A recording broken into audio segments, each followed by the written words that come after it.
Overthinkers of Reddit, what unlikely scenario actually came true that you were completely prepared for because you were an overthinker? I found an equal-size lump on my 15-month-old daughter's temple, freaked out, obsessed over it, researched it exhaustively, and concluded it was a dermoid cyst that had worn through the skull. I was told by a pediatrician that it was a bone bruise that would fix itself over the course of 3 to 6 months, no imaging was needed.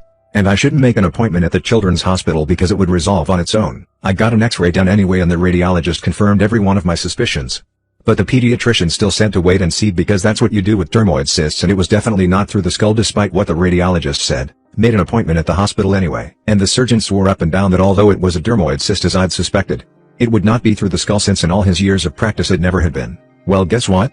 It was through the skull, and it was pressing on the membrane between the skull and the brain, a hair's breadth from breaking the membrane or pressing on the brain. A couple more weeks of waiting and my daughter could have had seizures, a brain infection, lasting damage. I overthought it and now she's a happy, healthy 3-year-old.